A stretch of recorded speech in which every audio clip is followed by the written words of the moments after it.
Et le sentiment de compétition peut entraîner le meurtre, la jalousie, l'orgueil. Parce que lorsqu'on a dépassé les autres, on est fier. Gardez-vous de ce piège de Satan. Garde-toi de ce piège de Satan. Garde-toi de ce piège. Alors si tu entends le son de ma voix et que tu sonnes dans ton cœur, que chaque fois tu es en mode comparaison avec quelqu'un, chaque fois que tu prends le micro, tu te demandes est-ce que tu n'as pas fait mieux que l'autre. Ce sentiment-là, ne le tolère pas. C'est un piège de l'ennemi qui va te maintenir dans le parvis, qui va te maintenir loin de ta quête de toucher Dieu. Ne l'accepte pas. Ce petit sentiment qui vient, qui te demande si tu es plus belle que ta voisine. Ce petit sentiment qui vient, pourquoi l'autre s'est marié avant toi. Ce petit sentiment qui anime, il n'est pas de Dieu. Il fait partie de ce que, il n'est pas péché, mais il fait partie de ce que la Bible appelle les fardeaux qui nous enveloppent si facilement, Ne soyez pas jaloux même par rapport à votre église. Quand dira telle église fait mieux, tu dis, oh moi je suis façonneur, nous façonnons, on est comme ceci, on est comme cela. Ne tombez pas dans ces pièges, ça donne l'orgueil. Dès l'instant où on est dans l'esprit de comparaison, ça donne l'orgueil. Or Dieu résiste aux orgueilleux et il fait grâce aux humbles. Donc la comparaison peut créer le péché, la comparaison peut créer l'orgueil, la comparaison peut créer le complexe d'infériorité. Que Dieu nous en garde et que Dieu nous en préserve. L'apôtre Paul dit dans le livre de Hébreux chapitre 12, j'aime rappeler que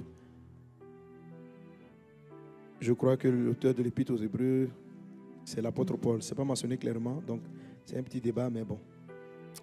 Voilà, c'est bien pour ceux qui veulent comprendre un peu l'étude de la Bible, c'est bien de savoir ça.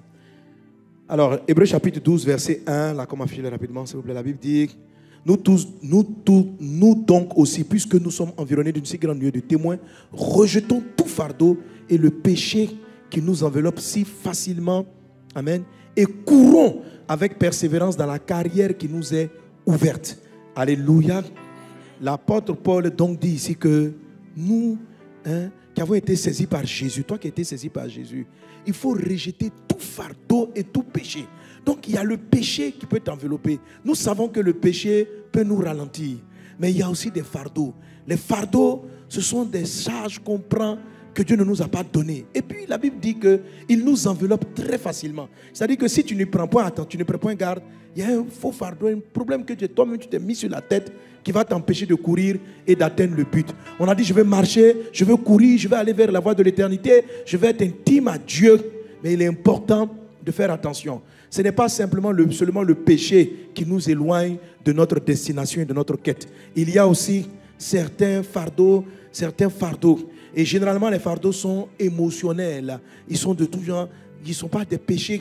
On ne peut pas dire que tu as volé. On ne peut pas dire que tu as menti. Donc, notez bien le passage. Il dit que le fardeau nous empêche, les faux fardeaux nous empêchent d'atteindre l'objectif. Est-ce qu'on est ensemble? Alléluia. Alléluia. C'est-à-dire que si tu vis dans l'impudicité, dans l'adultère, tu ne vas pas atteindre. Mais il y a des gens qui ne commettent ni ces péchés-là. Ils ne commettent pas le péché. Mais ils ont pris sur le chemin vers leur Dieu quelque chose qu'ils n'auraient pas dû prendre. Qui n'est pas un péché. On ne peut pas leur dire tu as péché, tu as volé, tu as menti. L'apôtre Paul dit rejetons tout fardeau. Donc ce n'est pas seulement le péché qui doit être rejeté, mais il existe aussi des choses qui doivent être rejetées qui ne sont pas péchés. Il y a des choses qui ne sont pas péchés. Parce qu'il cite les deux choses. Nous, il dit rejetons tout fardeau et le péché. Tout fardeau et le péché, les deux là nous enveloppent très facilement. De la même manière qu'on est tenté à pécher facilement, on est aussi tenté à prendre des fardeaux facilement. Très facilement. Le temps de te rendre compte, tu prends un fardeau. Et je suis convaincu que les fardeaux sont plus sournois que le péché. Parce qu'au moins le péché, on le connaît. Si tu as mal pensé, tu dis ça, j'ai péché. Oh Dieu, je te demande pardon. Mais quand tu prends un fardeau qui est capable de te ralentir, généralement tu n'as pas conscience. Parce que justement, ce n'est pas un péché. Et il n'y a pas un verset qui va te dire que ce que tu es en train de faire est un péché. Or, il vient de t'envelopper et il est en train de ralentir ta marche vers le Seigneur. Est-ce que nous pouvons prier pour dire, Père, aide-moi aujourd'hui à discerner les fardeaux, en tout cas, les charges que je me donne, les challenges que je me donne, que tu ne m'as pas donné, et qui me ralentissent. Prions le Seigneur afin qu'il puisse les ôter de notre vie. Tous les éléments que je vais citer font partie encore de la catégorie des fardeaux. Prions, c'est un des grands pièges de l'ennemi en ces temps de la fin, de nous donner, en plus des tentations du péché, de nous donner des challenges intérieurs, des fardeaux qui nous ralentissent dans notre quête d'atteindre le Seigneur. Père, je prie dans le nom de Jésus-Christ. Oh Dieu, Satan n'utilise pas simplement le péché pour nous ralentir.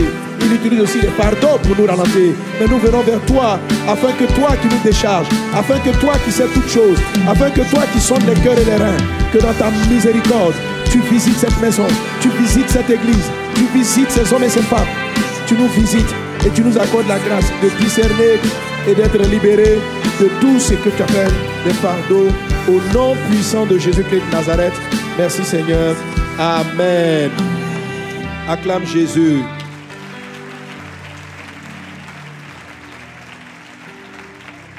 Micro. Amen, amen. Amen. Alors, donc les fardeaux, ce sont aussi des pièges. Et je prie Dieu. Vous savez, dans la prière de Matthieu chapitre 6, Jésus dit, garde-nous du malin. Préserve-nous du malin, car c'est à toi qu'appartiennent au siècle des siècles le règne, la puissance et la gloire. Vous savez, quand je parcours les différents pièges, là aujourd'hui je suis passé à 7, la dernière fois j'en citais 5, je suis passé à 7, je me rends compte, je dis, mais Seigneur, quand on dit ça nous enveloppe si facilement, là, c'est tellement facile. C'est tellement facile. En fait, je me rends compte que pour des chrétiens qui aiment Dieu, souvent le palabre, ce n'est pas le péché. Le palabre, c'est les fardeaux là. Le problème n'est pas le péché. C'est-à-dire qu'il y a un moment donné, si tu as mal géré les fardeaux ont fini par réentraîner le péché. Mais au départ, c'est des faux challenges, de faux défis que tu te donnes et qui t'empêchent d'atteindre le but. Que Dieu, dans sa grâce divine, nous en préserve. Délivre-nous du malin. Ah Dieu, que ta miséricorde parle pour nous. Entends notre prière ce soir. Ce n'est pas l'argent nous demandons, ce n'est pas la gloire nous demandons. Nous demandons à rester focalisés sur l'essentiel. Nous demandons à courir le bon combat. Seigneur, je te supplie, délivre-nous du malin. Délivre tes fils et tes filles qui suivent cette prière du malin et de ses pièges dans le nom de Jésus. Amen. Alors, comme la dirigeante l'a dit tout à l'heure, la première des choses dont j'ai parlé, qui est le premier élément qui a distrait un adorateur de Dieu, c'est l'esprit de comparaison. C'est l'esprit de comparaison qui a fatigué Caïn. Amen.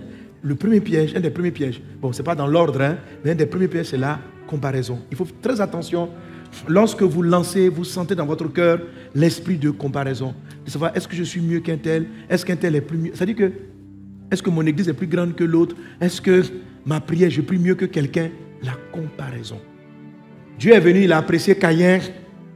Il a apprécié Abel, Caïn dit pourquoi? Deux adorateurs, deux frères qui viennent à l'église, deux frères qui viennent prier Dieu. La mort est arrivée, le péché est arrivé.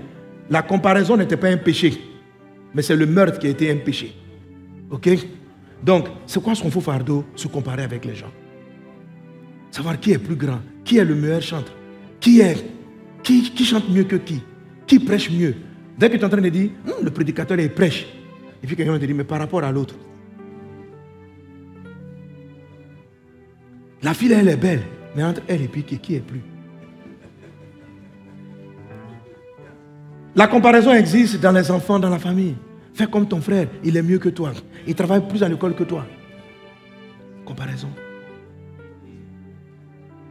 Cette fois-ci, il est premier. Qui sera premier cette année? En fait, donc, on est constamment en compétition. On est constamment en compétition. Et le sentiment de compétition peut entraîner le meurtre, la jalousie, l'orgueil. Parce que lorsqu'on a dépassé les autres, on est fier. Gardez-vous de ce piège de Satan. Garde-toi de ce piège de Satan. Garde-toi de ce piège. Alors si tu entends le son de ma voix et que tu sonnes dans ton cœur, que chaque fois tu es en mode de comparaison avec quelqu'un, chaque fois que tu prends le micro, tu te demandes est-ce que tu n'as pas fait mieux que l'autre, ce sentiment-là, ne le tolère pas. C'est un piège de l'ennemi qui va te maintenir dans le parvis, qui va te maintenir loin de ta quête de toucher Dieu. Ne l'accepte pas. C'est un petit sentiment qui vient, qui te demande si tu es plus belle que ta voisine. Ce petit sentiment qui vient, pourquoi l'autre s'est marié avant toi. Ce petit sentiment qui anime, il n'est pas de Dieu. Il fait partie de ce que, il n'est pas péché, mais il fait partie de ce que la Bible appelle les fardeaux qui nous enveloppent si facilement. Ne soyez pas jaloux même par rapport à votre église. Quand dira telle église fermée, tu dis, oh moi je suis vasonneur, nous vasonneurs, on est comme ceci, on est comme cela. Ne tombez pas dans ces pièges, ça donne l'orgueil. Dès l'instant on est dans l'esprit de comparaison, ça donne l'orgueil. Or Dieu résiste aux orgueilleux et il fait grâce aux humbles. Donc la comparaison peut créer le péché, la comparaison peut créer l'orgueil, la comparaison peut créer le complexe d'infériorité. Que Dieu nous en garde et que Dieu nous en préserve au nom de Jésus. Le deuxième piège dont j'ai parlé, c'est l'offense, que Dieu nous préserve de l'offense. Il est encore beaucoup plus sournois, je le trouve. Il est encore très sournois parce que là, on a vraiment l'impression d'être la victime. On est la victime. La Bible dit, je vous ai lu dans la version King James, dans la version Darby aussi, cela ressort. Et il dit, many will be offended. Matthieu chapitre 24, verset 10. Many will be offended and shall betray one another. Ça veut dire que plusieurs seront offensés et se trahiront les uns les autres. La version Louis II que nous utilisons habituellement va dire plusieurs succomberont. Mais il faut voir dans la version anglaise, dans les versions à Darby, pour savoir succomber de quoi. En fait, il est question de l'offense. La Bible dit que l'offense, c'est-à-dire avoir été vexé par quelqu'un, avoir été blessé par quelque chose. Amen. C'est suffisant pour que quelqu'un n'honore pas sa fidélité. Il dit, ils se trahiront parce qu'à cause de l'offense. Donc, quand ne tolérez pas ça. Je suis arrivé, le pasteur m'a pas salué, ça m'a fait mal. Il devait m'appeler, il ne m'a pas appelé, ça me fait mal. Ne laisse pas ça. Le truc, c'est que tu es convaincu d'avoir raison. Effectivement, tu as raison. Tu as raison. Je vous ai dit que les fardeaux, là, ce ne sont pas des péchés. Effectivement, donc on peut être là. Dans l'église, on arrive. Il m'avait promis ceci, il n'a pas fait. Il avait fait ceci, il n'a pas fait, etc., etc., etc., etc., etc. Il faut garder ton cœur. N'accepte pas d'être offensé. N'accepte pas de venir regarder ta soeur parce que la dernière fois, elle aurait dû te saluer, tu n'as pas salué. La dernière fois, elle avait prévu de venir à un rendez-vous, elle n'est pas venue à un rendez-vous. Il devait te parler avec politesse, il t'a parlé méchamment. Il devait te parler avec respect, il t'a parlé avec manque de respect. Ne laisse pas ce genre de choses t'affecter ton âme. Si ton âme est affectée et que ces choses persistent en toi, elles vont te détruire. Elles vont t'empêcher d'atteindre le but. Ne tolérez pas l'offense, même si vous avez raison. Il ne s'agit pas d'une affaire de raison. Il s'agit d'avancer avec le Seigneur, avec notre Dieu. Pour vaincre l'offense, il faut la force du pardon et de l'excuse. Il faut pardonner tout. Et si tu n'en es pas capable, il faut que tu demandes à Dieu, Saint-Esprit, ces choses-là me font mal. Tu n'auras pas l'occasion de discuter avec les personnes qui t'ont offensé pour qu'elles puissent te présenter des excuses. Et quelquefois même, tu présentes même le problème et les personnes ne voient même pas en quoi elles ont tort et elles ne savent pas te présenter. Donc, tu ne peux pas mettre l'état de ton âme à la dépendance du bon vouloir d'une personne, de sa compréhension, de son incompréhension. Tu ne vas pas rester dans la douleur parce que quelqu'un ne te comprend pas. Tu ne vas pas rester dans la douleur parce que quelqu'un ne sait pas qui t'a fait mal. Ton cœur doit être autonome. Tes pensées doivent être autonomes. Ne laisse pas quelqu'un contrôler tes émotions. Parce qu'il n'a pas vu qui t'a blessé. Tu lui signales, frère, ce que tu fais, ça ne me plaît pas. Il ne voit pas. Et puis il insiste, il persiste. Ne rentre pas dans l'offense à cause de lui. La Bible appelle l'offense les racines de l'amertume. Parce que l'offense, lorsqu'elle est dans le cœur, elle produit l'amertume. Et la Bible dit que nul ne se prive de la grâce de Dieu. L'offense a la capacité, une fois qu'elle remplit votre cœur, de réduire les bénéfices de la grâce de Dieu dans votre vie. Que Dieu nous préserve de l'offense. Que nous ne soyons pas une église qui est vexée, vexable et susceptible. Que Dieu fortifie les personnes dites susceptibles. Ne sois plus une personne susceptible dans le nom de Jésus-Christ. N'accepte pas la susceptibilité. Être susceptible, c'est quelqu'un qui est facilement offensable. C'est ça, être susceptible. Ne sois pas susceptible. Ne sois pas quelqu'un qui est vexé tout le temps. Ne sois pas là, oui, tu m'as vexé, tu m'as vexé, tu m'as vexé. Mon mari m'a vexé, mes enfants m'ont vexé, mes parents m'ont vexé, mon frère m'a vexé. Tu es en danger d'être vexable. Tu es en danger. Demande à Dieu, Seigneur, que je ne sois plus offensé. Tu dois arriver au point où quelqu'un même te fait mal, mais toi-même tu ne te rends pas compte qu'il est en train de t'insulter. Et puis celui qui te fait, il dit, mais toi-même je t'insulte, tu ne t'es pas rendu compte. Tu dis, hein? Parce que même quand tu l'insultes, lui pense que lui voit que même ton mec est un problème. Tu vois, c'est-à-dire qu'il n'est plus. Quand c'est comme ça, tu deviens libre. Tu deviens libre. Les gens n'arrivent plus à t'affecter. Que ton cœur devienne ainsi dans le nom de Jésus. Que ton cœur devienne ainsi dans le nom de Jésus. La susceptibilité est autant plus dangereuse parce qu'elle s'appuie sur la raison logique. Elle s'appuie. On n'aurait pas dû me parler comme ça. Donc tout le monde est capable de te donner raison. Il est capable de te donner raison que tu as raison d'être susceptible. Tu as raison d'être vexé. Mais quand tu vas dire que tu as raison d'être vexé, ça ne va pas changer les choses. Ça ne va pas changer les choses. Donc ce n'est pas la peine d'essayer de te complaire, de te satisfaire ton âme, parce que les gens disent que tu as eu raison dans l'affaire. Yako. On ne te dira pas toujours Yako. Tu n'as pas pollué ta vie à cause des manques des trucs. Ton patron ne va pas te demander pardon de t'avoir mal renvoyé. Les gens ne vont pas... Le gars qui t'a gouménisé ne va pas forcément venir te demander pardon de t'avoir laissé. La vie est comme ça. Tu n'as pas laissé polluer ton âme parce que quelqu'un t'a promis le mariage, n'a pas fait. Il faut que tu apprennes à avancer au-delà des offenses, au-delà des frustrations. La Bible dit, ce qui va détruire l'humanité à la fin des temps, Matthieu chapitre 24, verset 10, many will be offended. Beaucoup de gens seront offensés. Satan va utiliser donc l'offense. Satan utilise l'offense comme une arme. L'offense comme une arme. Prenons garde. Seigneur, garde ton peuple, garde-nous de la susceptibilité. Je prie, mets la main sur le cœur. Je prie pour chacun d'entre nous. Préserve-nous de ce piège qui nous empêche d'aller vers l'essentiel, qui nous amène à regarder ailleurs, à regarder, à chercher à être justifié, écouté, accepté, admis. Ah Dieu, préserve-nous de ces choses. Tu nous aimes, tu ne nous offenses pas. Tu es le véritable. Apprends-nous à nous attacher à toi. Au nom de Jésus-Christ de Nazareth. Amen. Le troisième piège qui vous empêche d'aller, qui vous maintient dans le parvis. Amen. C'est par la grâce que vous allez rentrer dans le lieu saint. Et ne laissez pas l'offense vous empêcher d'y entrer. Alléluia. Alléluia. Le troisième piège, j'avais commencé la dernière fois, Luc chapitre 10.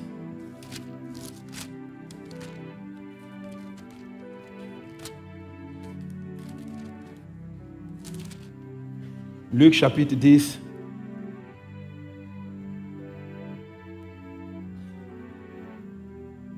On va lire simplement le verset, à partir du verset, verset 40. Luc 10, 40. On y va. 1, 2, 3.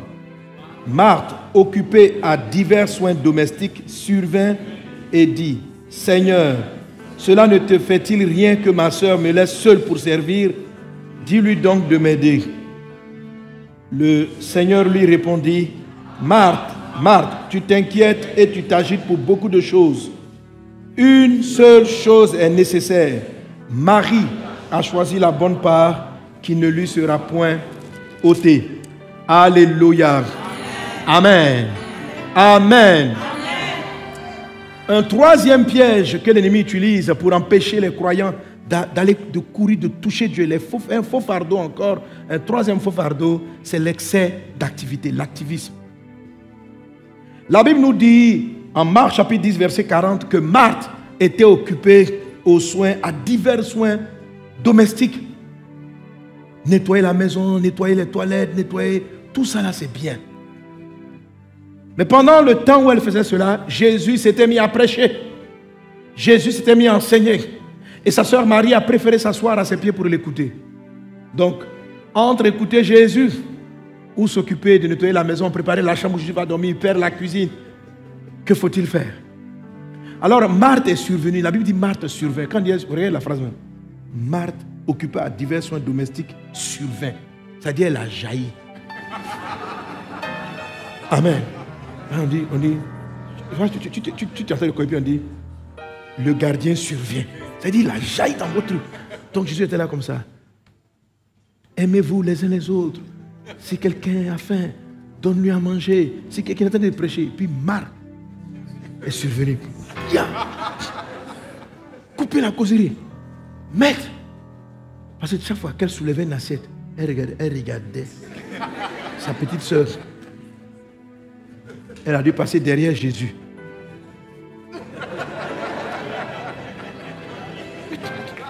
Parce qu'au début, elle ne voulait pas distraire la réunion. Quand il a fini de prêcher, il a mangé. Marie aussi faisait André, elle ne la voyait pas. Quand Jésus prêche, Alléluia! Preach, preach, papa, preach!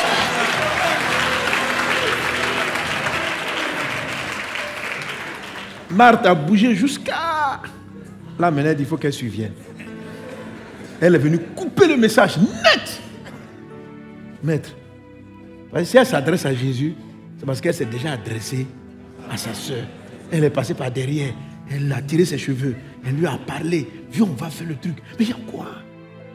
Marie dit, Jésus est en train de parler. Donc elle est venue dire, maître, maître. Elle n'a plus parlé à sa soeur. C'est pourquoi je soupçonne qu'il y a eu beaucoup de mouvements autour. Ou bien vous êtes d'accord avec moi, non? Voilà. Tu veux parler à ta soeur. Jésus parle, il y a plusieurs auditeurs. Tu te glisses doucement. Allez, viens, on va aller faire la chambre. Quand il va finir de prêcher, il va dormir. Viens, on va aller faire sa chambre. Marie n'a pas bougé. C'est pourquoi elle est venue couper la causerie. Elle a survenu. Maître, il faut parler à ma petite soeur. Quand même. Et là, Jésus va lui dire, Marthe, tu t'occupes de beaucoup de choses. Une seule chose est essentielle. Ce qui va rester dans sa vie.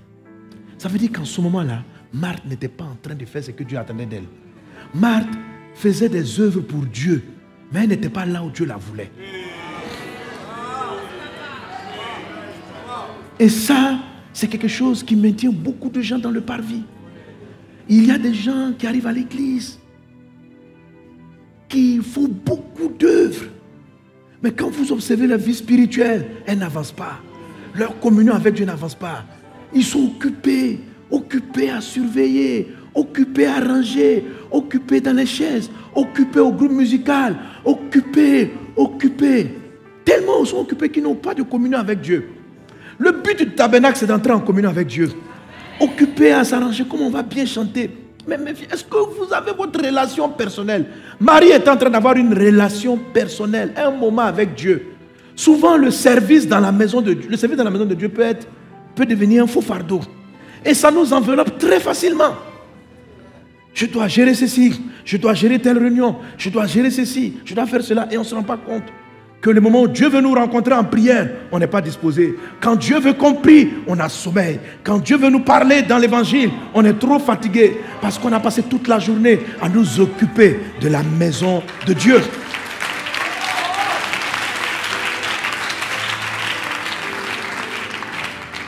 Alors quelqu'un qui n'a pas une vie de prière, quelqu'un qui ne se sent pas pour écouter la Bible, quelqu'un qui n'a pas de moment de prière personnel ne peut pas rentrer dans le lieu saint. Il peut pas, tu n'as pas de prière. Tu n'as pas de prière, tu n'as pas de communion avec Dieu. Mon fils est en train de m'écouter. Tu sais dans le département. As-tu une communion avec Dieu? Est-ce qu'il y a des moments que tu prends toi seul vis-à-vis de Dieu, où vous passez toute une nuit en train de l'adorer, en train de lire ta Bible? Ça fait combien de temps que tu n'as pas lu la Bible? Mais pourtant tu es actif. Pourtant tu chantes. Pourtant tu joues au piano. Pourtant tu sers au portier. Pourtant tu es actif dans les tribunes. Tu es en train d'être piégé. Tu es en train d'être piégé.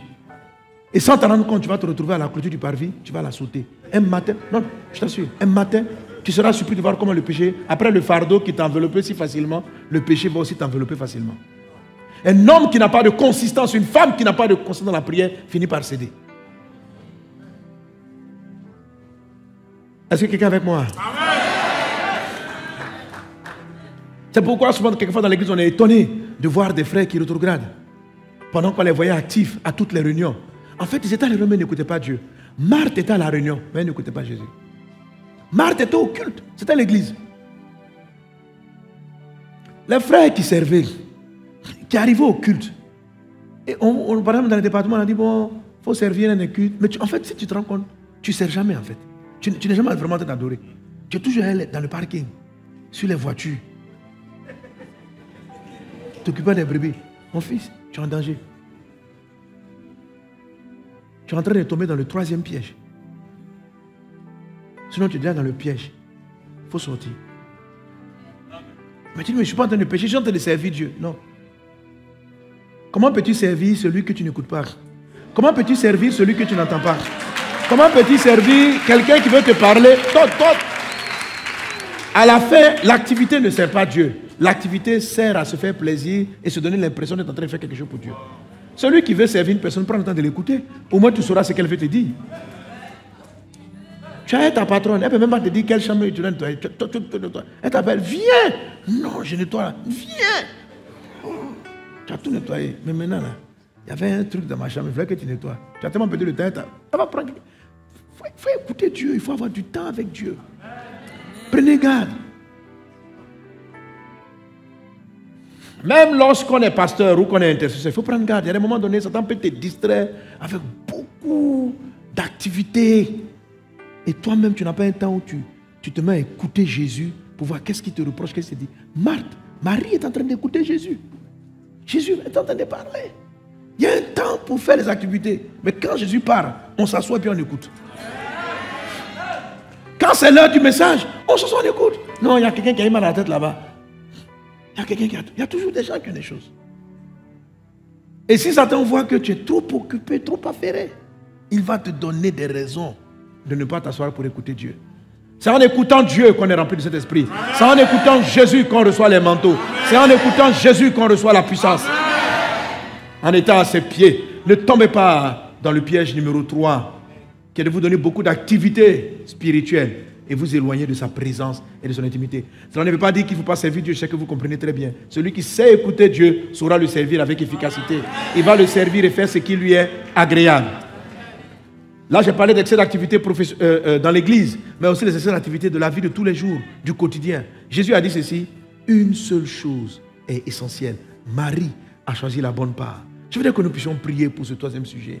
C'est-à-dire que Dieu nous apprenne en toutes circonstances à choisir la bonne part. C'est-à-dire, dans tout ce que tu fais, même dans des activités indispensables.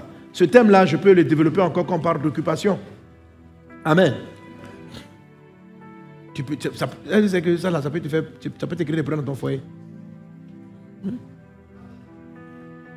Tu peux être occupé à tout dans la maison, mais le mari te veut dans la chambre à un moment donné. Quand tu arrives, tu es tellement occupé. Il faut coucher les enfants, il faut nettoyer la cuisine, il faut faire. Tu arrives. Toujours quand tu rentres, il est 1h du matin.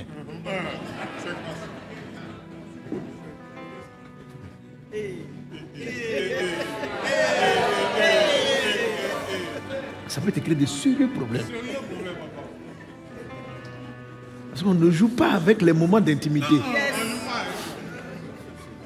Marthe, elle ne comprend pas ce qu'elle a fait. Elle est survenue ou ne fait pas survenir. Comment elle survient au moment où Jésus est en train de télécharger son message? Jésus, il est dans le lieu, il est en train de nourrir les gens. Elle survient. Les gens qui sont occupés, ils surviennent au mauvais moment.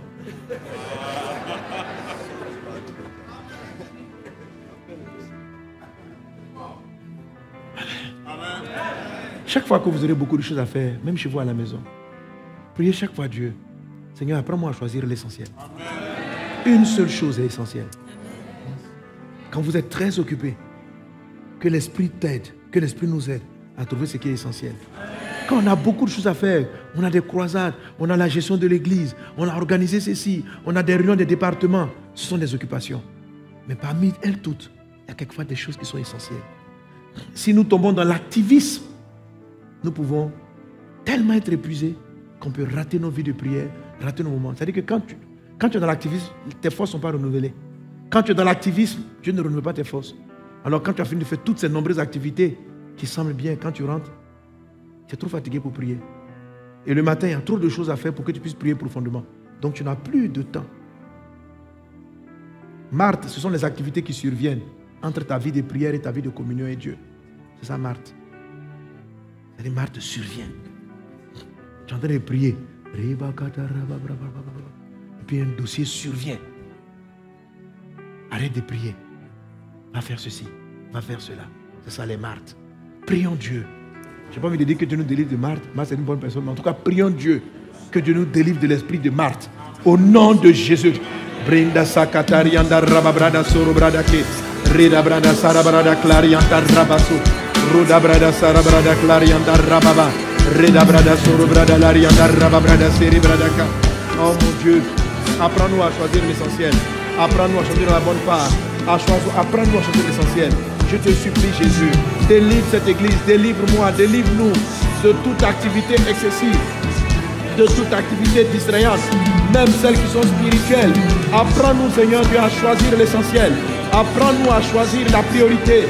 Apprends-nous Seigneur Dieu. Apprends-nous Seigneur. Rada brada soro brada clarianda rabasala brada glorianduru.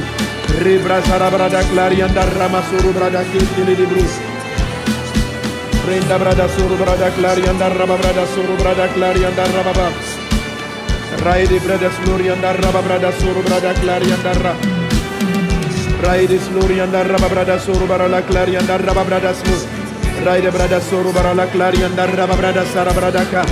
Reda brada soro brada clarianda rababrada soro brada la ribara la baba. Renda brada soro brada clarianda rababrada soro brada clarianda rababrada si. Ruda brada sara brada glorianda rababrada soro brada ka.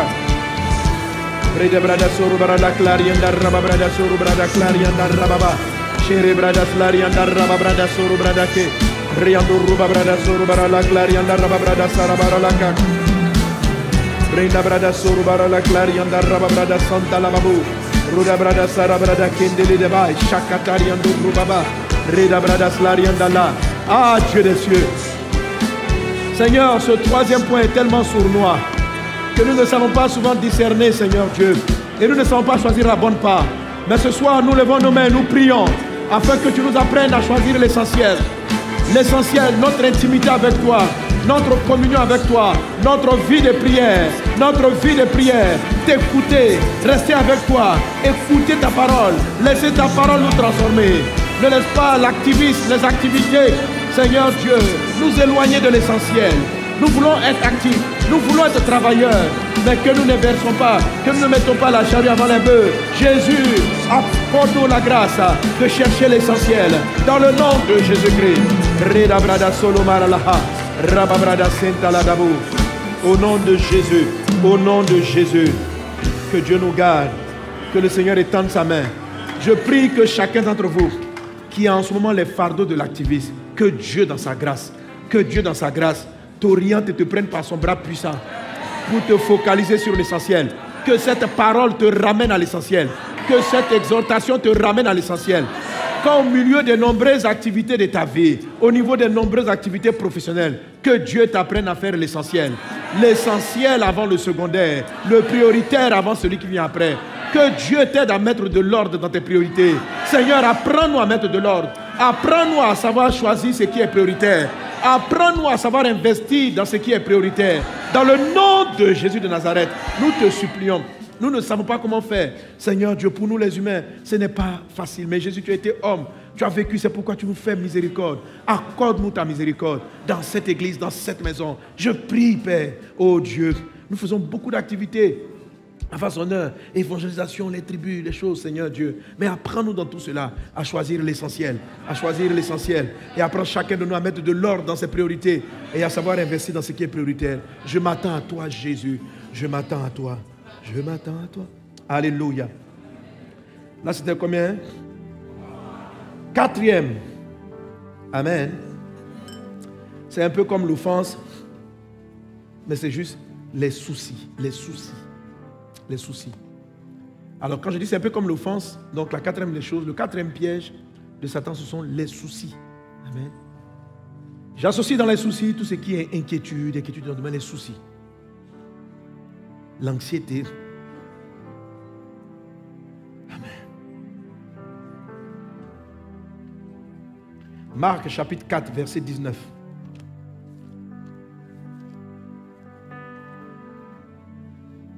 Marc 4, 19. Peut-être commence au verset 18. Il a dit, d'autres reçoivent la semence parmi les épines. Ce sont ceux qui entendent la parole, mais en qui les soucis du siècle, la séduction des richesses et l'invasion des autres convoitises étouffent la parole et la rendent infructueuse. Alléluia. Les soucis du siècle, la séduction des richesses et l'invasion des autres convoitises. C'est une arme de Satan dans les temps de la fin de nous amener à nous soucier pour l'école. Nous soucier, ce sont les soucis du siècle. Le siècle a de ses soucis. C'est pas un souci du siècle. Est-ce que dans le siècle avant, les parents avaient ce souci-là? On a de nouveaux soucis qui sont venus. Avant, je ne sais pas, on était formés avec des écoles. Les enfants étaient formés au champ. La formation n'était pas un souci. Maintenant, ce souci, comment mettre les enfants à l'école? Ce souci, comment payer les loyers? Ce souci, comment manger? Ce souci. Jésus, depuis longtemps, a annoncé que vers la fin des temps, les soucis allaient être une arme de Satan. Les soucis allaient être une arme de Satan. Et c'est une arme sournoise. C'est pourquoi je la classe dans tout ce qu'on appelle les fardeaux. Parce qu'un souci n'est pas un péché. Un souci est juste une anxiété de savoir comment je vais résoudre un problème. Un souci de ce que mon âge en soit en train d'avancer et je ne suis pas encore marié, je n'ai pas encore des enfants. Les soucis.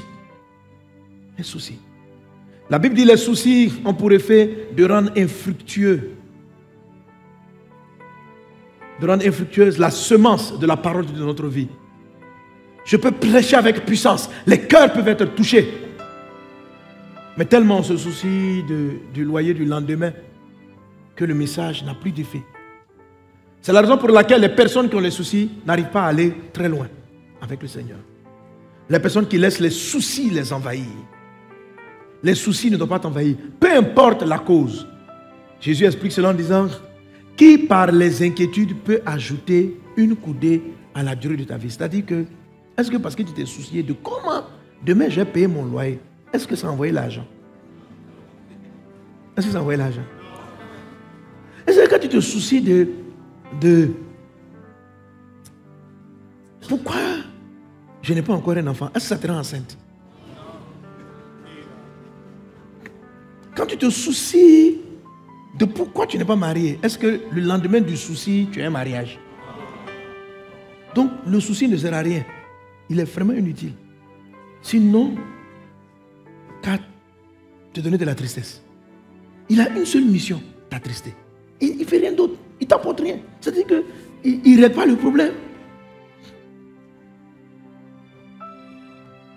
Mais il te ment en disant que c'est parce qu'on se soucie qu'on règle. Non. Si tu te soucies, tu vas régler un problème. Non. On n'a pas besoin de l'ingrédient souci pour régler un problème. On a besoin de la décision pour régler un problème. Pas du souci.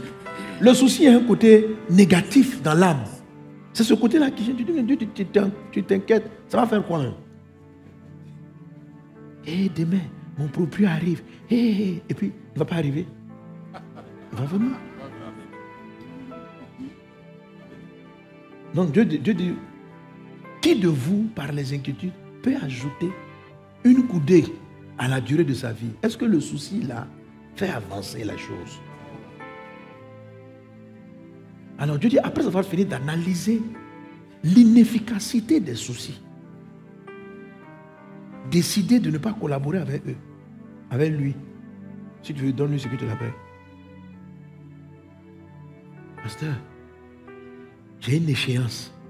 Je dois 300 000 francs à quelqu'un. Donc qu'est-ce que tu vas faire? Tu as l'argent? Non. Donc qu'est-ce que tu dois faire? Je n'ai que mes soucis, je vais me soucier. Donc souci là. Ça va amener l'argent? Ça va te donner l'argent? Pourquoi tu prends sa route?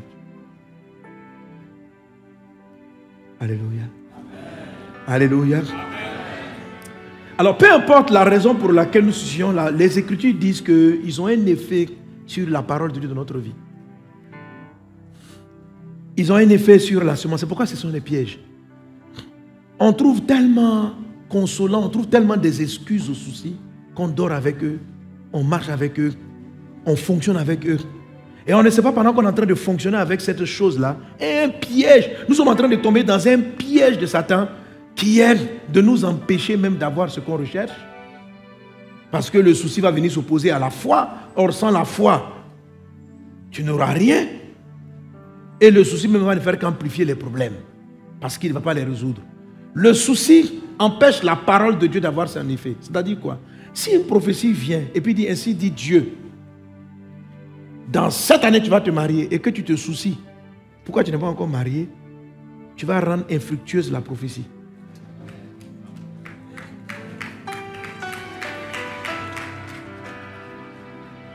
Ce qui veut dire que si tu comprends ce quatrième piège, lorsque le souci va rentrer dans ton âme, tu dois le trouver totalement illégal et t'approcher de Dieu et dire je te donne ça.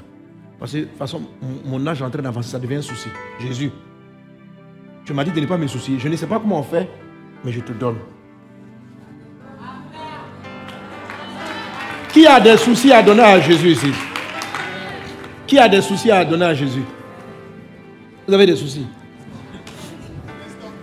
Vous savez, souvent, le piège et la séduction du diable, c'est de nous faire croire que le souci ressemble à de la responsabilité. C'est de rendre souci et responsabilité synonymes. C'est-à-dire que quand tu te soucies, ça veut dire que tu es responsable. C'est un mensonge. C'est un mensonge. Il ne faut pas confondre responsabilité et souci. Amen. Être responsable, ça ne veut pas dire se soucier. Être responsable, ça veut dire chercher des solutions, ça veut dire avoir la sagesse. Mais chercher une solution, toute recherche n'est pas soucieuse ou inquiète. On peut rechercher sans s'inquiéter. Tu vois, c'est le paramètre inquiétude et anxiété que tu mets sur ta quête de solution là, qui est l'élément gênant. Je dis, tu n'as pas besoin d'ajouter ce volet. Voilà. Prends tes responsabilités, résous les problèmes, mais enlève le dossier inquiétude du lendemain là, dans ta quête. Parce que ça, c'est un piège de l'ennemi. C'est un ajout. C'est pourquoi garde-nous du malin. Ça veut dire que c'est sournois. Vraiment la prière de notre Père. Ça veut dire que quand l'Esprit me parle de ce genre de sujet-là, je suis d'une humilité devant Dieu. Et je dis à Dieu, préserve-nous. Quand on dit délivre-nous du malin. Non, le malin est malin. Le malin. Non, il est malin. Il ne faut même pas penser que tu es dangereux. Non, il faut chasser Satan, hein, mais il faut le respecter. Il faut le respecter. Il faut le respecter. C'est-à-dire, il faut le respecter, il faut te méfier. Il est sournois. Tu pêches pas? Ok, pas de problème. Impudicité, tu n'es pas dedans? Pas de problème. Voler? Non, tu n'es pas dedans? Pas de problème. Mais un souci. Un souci. Quand il envoie le souci, on dit que c'est légitime. Parce qu'il n'a souci, mais ça. Tu vois? C'est tellement normal que le jour, c'est pourquoi Jésus a crié sur les disciples, le jour où l'eau rentrait dans la barque, les disciples l'ont réveillé. Il dit, ne t'inquiètes-tu pas de ce que nous périssons. Jésus dit, mais pourquoi tu veux que je m'inquiète? De toute façon, si on doit mourir, je vais mourir. Est-ce que l'inquiétude là va empêcher l'eau de me tuer? Ça veut dire que pour eux c'est normal que quand on va se noyer, il faut s'inquiéter. Mais l'inquiétude ne peut rien faire. Est-ce que c'est l'inquiétude qui va arrêter la vague? Non. Bien au contraire, c'est le calme, la sérénité qui t'aide à trouver des solutions, à invoquer Dieu, à être calme, à entendre la voix de Dieu et à regarder la tempête et tu lui dis silence.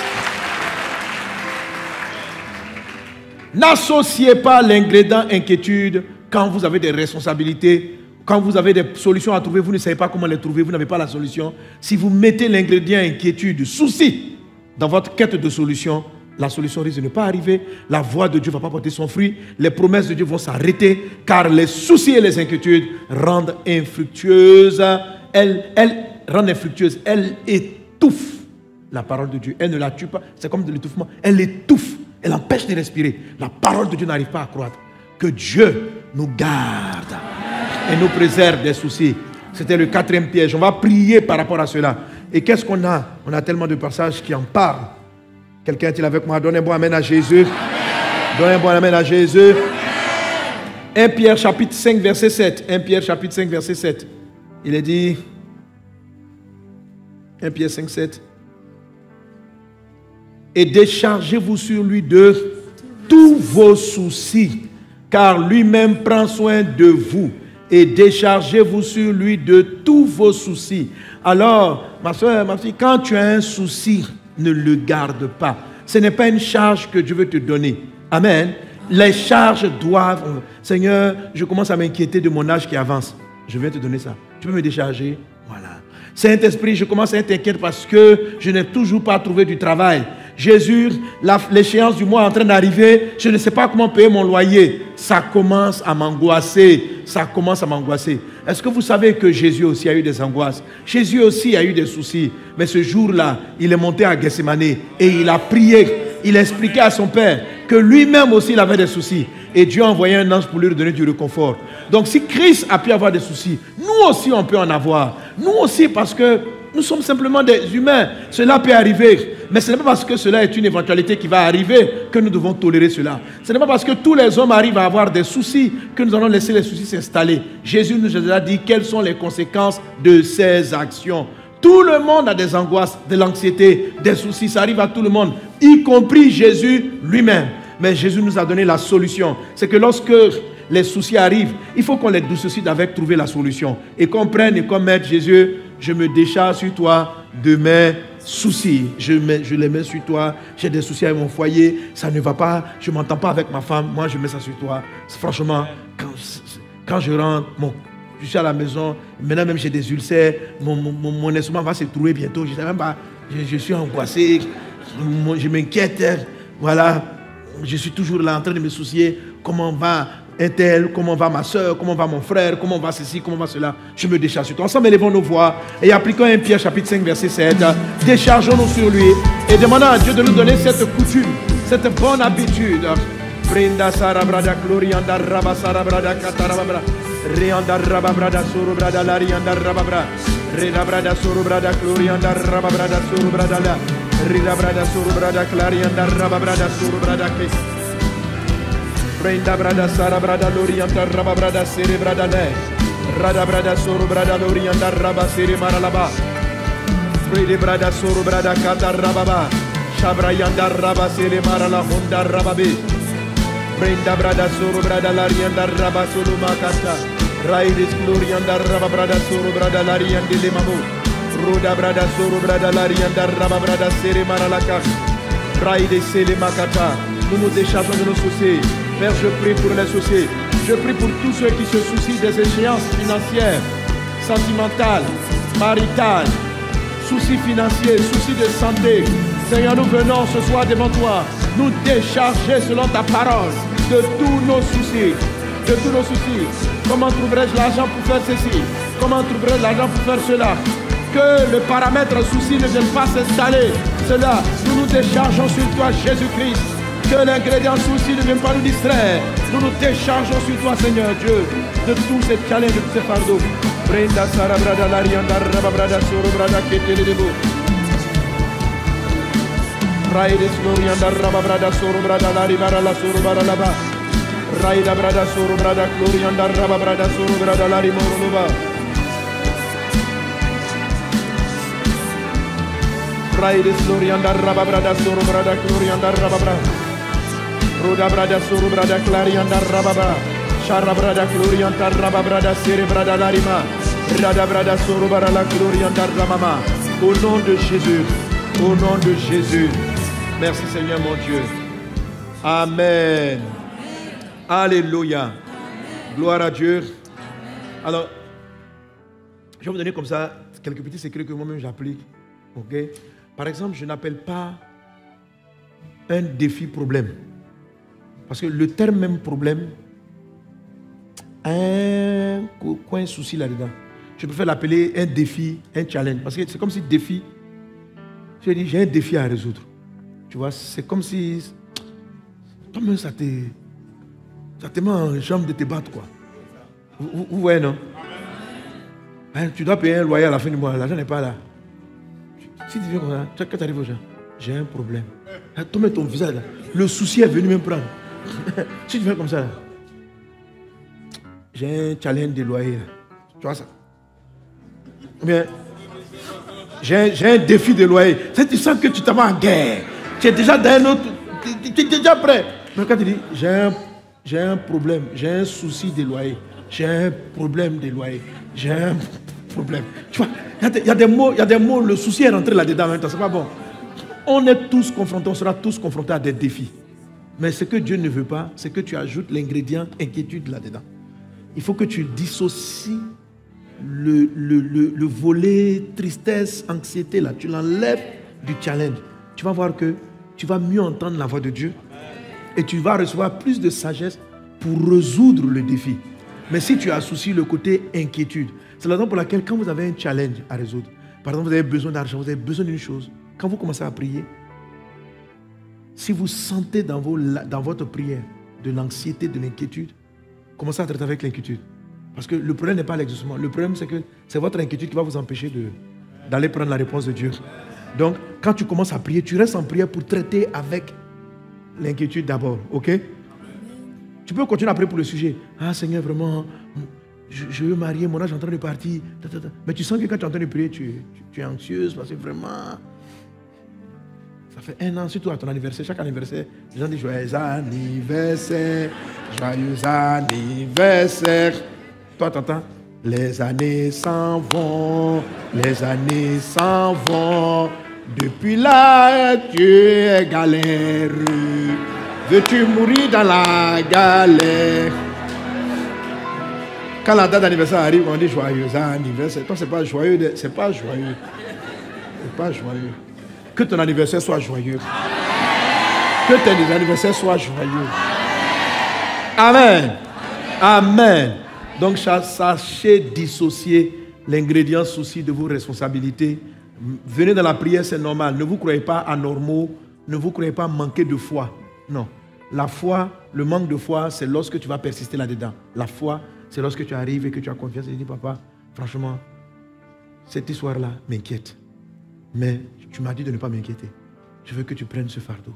Je me décharge sur toi de ce souci et je m'attends à toi. Alpha, Oméga.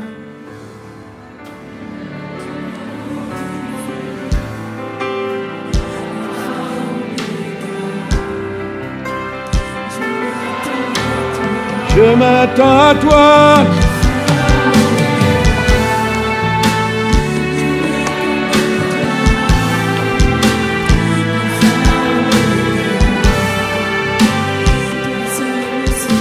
Toi seul me suffit.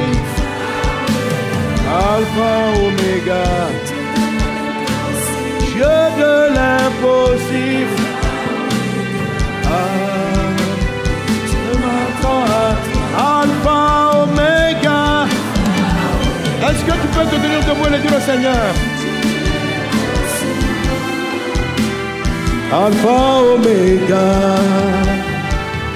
Je m'attends à toi, Alpha, Oméga. Alpha, Oméga, de l'impossible. Alpha, Oméga. Toi seul me suffit. Alpha, Oméga. Comme toi. Alpha, Oméga.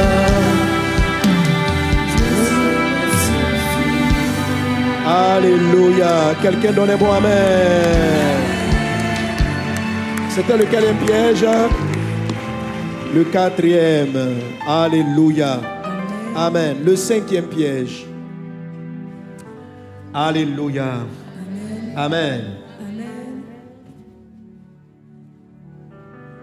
L'accusation. Alléluia. Apocalypse chapitre 12.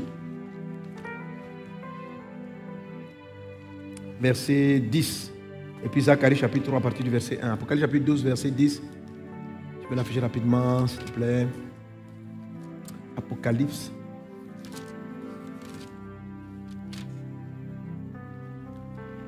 Et j'entendais dans le ciel une voix forte qui disait: maintenant le salut est arrivé, la puissance et le règne de notre Seigneur notre Dieu et l'autorité de son Christ, car il a été précipité l'accusateur de nos frères, celui qui les accusait devant notre Dieu jour et nuit. Je dis que le cinquième piège, c'est l'accusation. L'accusation. Ok?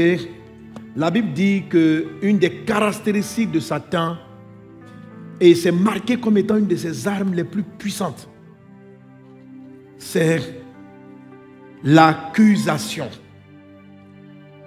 L'objectif d'une accusation, c'est amener l'individu qui est accusé de se sentir coupable, se sentir incapable, se sentir impossible, se sentir limité, se sentir indigne, se sentir imméritant. L'accusation, même si on prétend souvent qu'on n'est pas coupable, lorsque c'est quelque chose qui pèse dans votre âme, qui pèse dans votre pensée, ça paralyse votre travail. Ça vous empêche d'aller de l'avant. L'accusation fait que lorsque vous êtes en train de prier, vous avez l'impression que le ciel ne vous entend pas. L'accusation est comme cette culpabilité-là. Vous vous sentez: je ne suis pas assez pieux, je ne suis pas assez forte, je ne suis pas assez sainte. L'accusation est une arme qui amène des personnes à déléguer la prière dans la main d'autrui. C'est l'accusation qui fait que des gens vont prendre des faux prophètes parce qu'ils estiment qu'eux-mêmes ne peuvent pas s'adresser à Dieu. Satan leur fait comprendre que vous êtes... Toi, tu as quelle bonne vie de prière, tu as quelle bonne vie de jeûne, tu es qui? Tu te balayes tout de suite, tu dis: hein, il y a quoi, mon frère? L'accusation peut être grande comme elle peut être sournoise, pernicieuse. De grands hommes de Dieu ont été victimes de l'accusation, comme en Zacharie chapitre 3 à partir du verset 1. Parmi ce serviteur de Dieu qui est en train de reconstruire la muraille, qui est en train de reconstruire Jérusalem, le temple, il dit: il me fit voir Josué le souverain sacrificateur debout devant l'ange de l'Éternel et Satan qui se tenait à sa droite pour l'accuser. Pour l'accuser. Avance. L'Éternel dit à Satan: que l'Éternel te réprime, Satan, que l'Éternel te réprime, lui qui a choisi Jérusalem. N'est-ce pas là un tison arraché du feu? Or Jésus était couvert de vêtements sales. Il se tenait debout devant l'ange.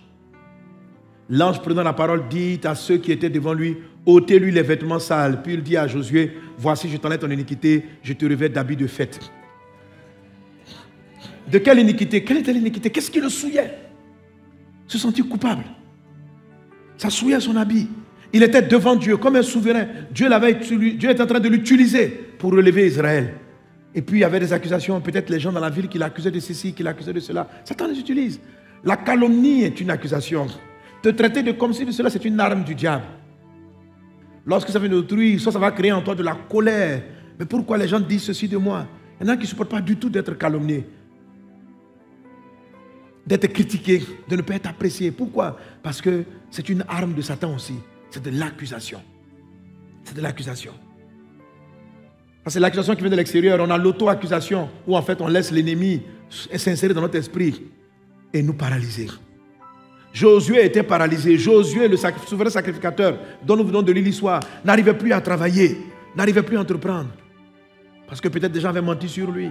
On était parti raconter ceci au roi, on était parti raconter ceci au chef. Ça fait un effet de le paralyser. L'accusation amène les gens qui avaient de l'estime pour vous à vous estimer différemment. Et quand vous voyez ça, tu dis, mais lui, là, comme causerait, et puis ça peut déranger vos gestes, votre attitude. Ça, c'est l'accusation vis-à-vis d'autrui. L'accusation vis-à-vis de vous-même fait que vous ne croyez plus dans vos prières, fait que vous ne croyez pas que Dieu vous entend, ce qui fait que vous vous sentez indigne. L'accusation peut amener quelqu'un à quitter le groupe, à quitter la famille, parce qu'il se sent mal dans sa peau. Que Dieu te délivre de toute forme d'accusation. Que Dieu te délivre de toute forme d'accusation. L'accusation est une âme du diable. Et la Bible dit que Dieu dit dans le livre d'Apocalypse chapitre 12 verset 10 que l'accusateur de nos frères, spécialement spécialisé à attaquer les frères en les accusant. En les accusant. En essayant de prier Dieu. En essayant de prier Dieu. Puis je savoir, mais c'est quoi l'accusation? Je me suis rendu compte que beaucoup de mes actes, certaines de mes attitudes, de mes choix, venaient du fait que sur certains points, je ne me sentais pas à l'aise. Je me sentais coupable. L'accusation, quand vous cédez à elle, elle peut carrément ouvrir des portes à des démons, à des possessions. Esprit de culpabilité. Mais tu en es délivré dans le nom de Jésus. Tu en es délivré dans le nom de Jésus. Mais l'accusation, le plus puissant de l'accusation, c'est de t'amener à ne plus t'appuyer sur Christ, mais à t'appuyer sur ta propre justice.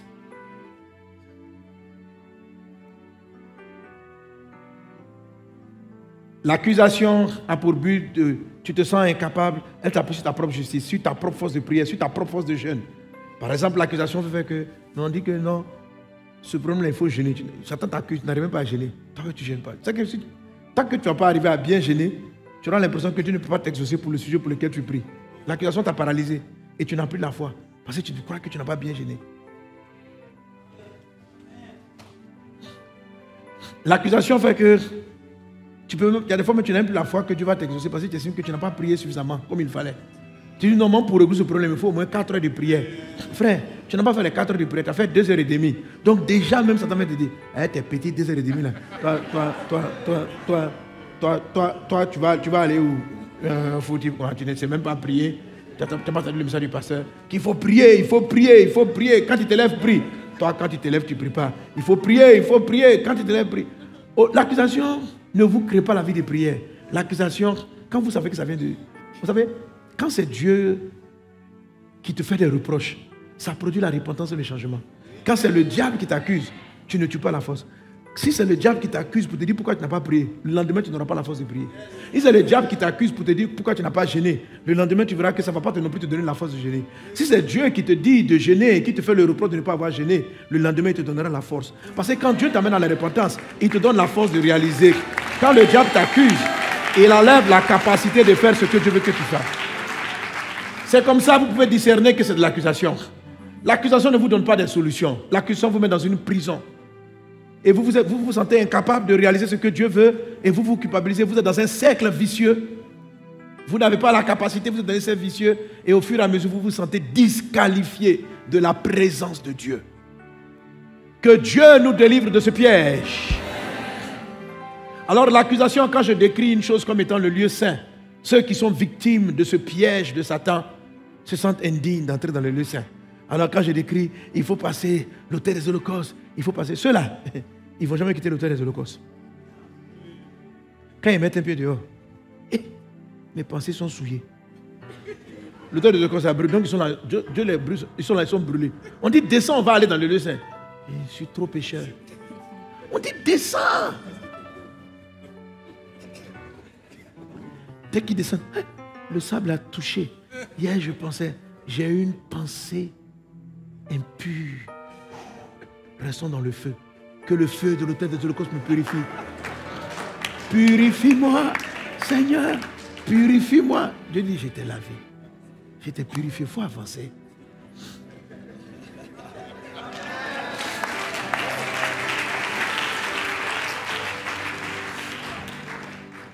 Alors, je suis dire que je parle de parler des pièges qui empêchent les gens d'entrer dans le lieu saint. Donc, il y a des gens qui ont tout pour y aller, mais ils ne peuvent pas aller. Parce qu'ils se sentent indignes. Comment moi, j'entre dans cette présence? L'accusation fait que vous voyez constamment vos défauts. Constamment vos défauts. Constamment vos faiblesses. Constamment vos faiblesses. L'accusation vous amène à ne pas porter les regards sur la victoire de Christ, mais sur votre échec à vous. La foi qui nous sauve, ce n'est pas la foi dans nos échecs, c'est la foi dans sa victoire. La foi qui nous sauve, ce n'est pas de confesser. La Bible dit, si tu crois dans ton cœur et que tu confesses de ta bouche le Seigneur Jésus, est-ce que vous savez que le salut ne vient pas si tu confesses tes péchés? Je n'ai pas dit de ne pas confesser les péchés. Le péché, c'est savoir où tu as péché, ce dont Jésus va te pardonner. Il dit, si tu crois dans ton cœur et que tu confesses de ta bouche le Seigneur Jésus, tu seras sauvé. Romains chapitre 10. C'est Jésus la victoire qu'on confesse. On ne confesse pas nos défaites, on confesse sa victoire. C'est sa victoire qui nous fait vivre. C'est sa victoire, c'est sa sainteté qui nous rend saints. C'est sa pureté qui nous rend purs. Ce n'est pas notre pureté qui nous rend purs. Si tu confesses de ta bouche le Seigneur Jésus, et si tu crois dans ton cœur que Dieu l'a laissé de moi, tu seras sauvé. Je n'ai pas dit de ne pas confesser le péché, mais ce n'est pas la confession des péchés. C'est la confession de Jésus qui sauve. C'est la confession de la victoire. La confession de Jésus.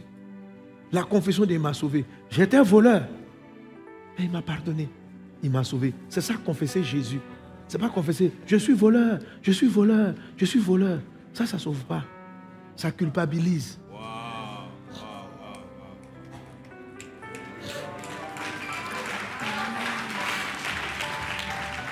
Amen. Alléluia.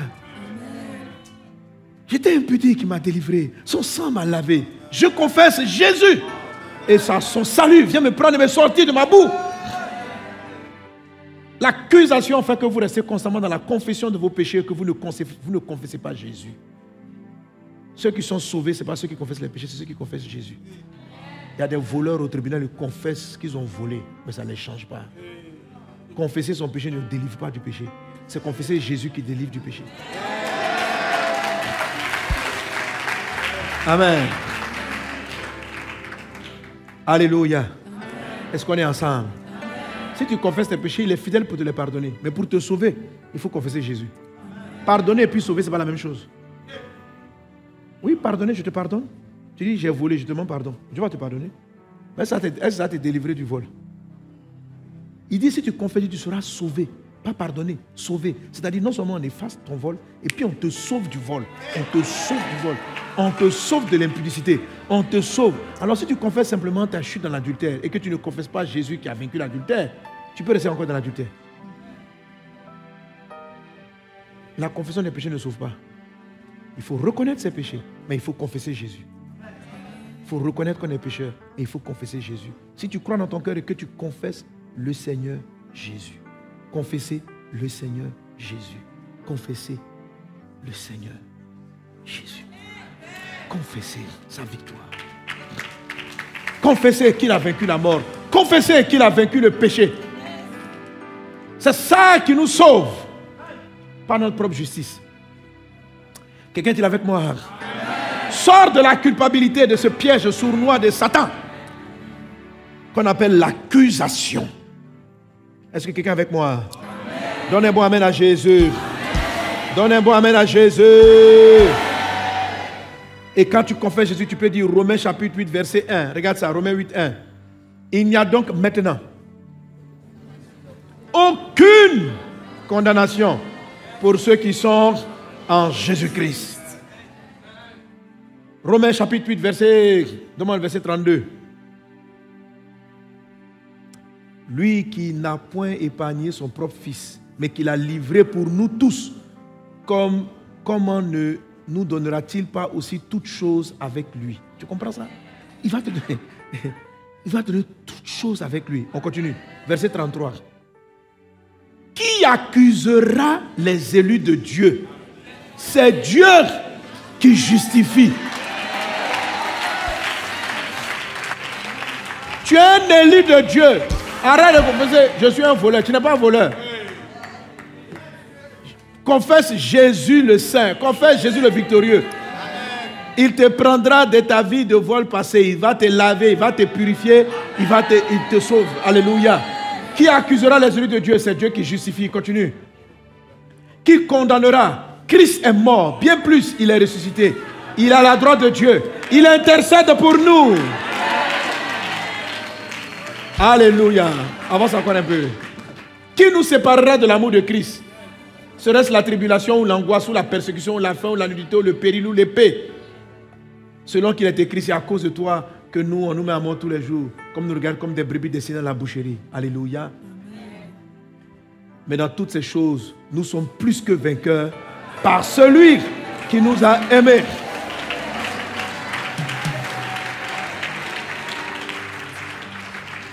Amen. Nous sommes justes, pas par notre propre justice, mais par sa justice. Alors quand Satan t'accuse, tu dis, qui nous accusera? Je suis justifié. On dit, mais tu es un voleur. Tu dis, oui, il m'a justifié. Je confesse Jésus.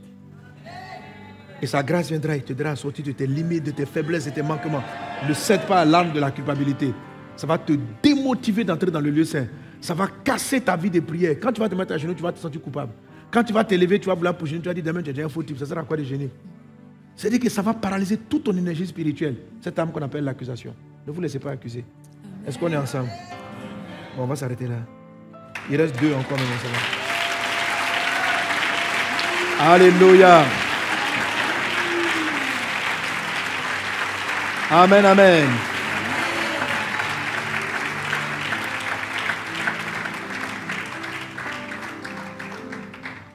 Il me reste 2 pièges, c'est ça non? Mais j'avais dit 5 la dernière fois. Amen. Bon, je cite et puis c'est fini. Mais je ne développe pas. La solitude, l'isolation, c'est un piège. Se mettre seul. La distraction. Alors, l'isolation, l'apôtre Paul dit, nous ne sommes pas de ceux qui se retirent pour se perdre. Amen. Amen. Voilà, donc ici j'ai développé l'art de Satan de te piéger en te donnant des raisons de ne pas t'entendre à l'échelle, puis de te laisser seul. Quand Satan voulait frapper David, il l'a isolé. Tout le monde va en guerre, il a isolé David.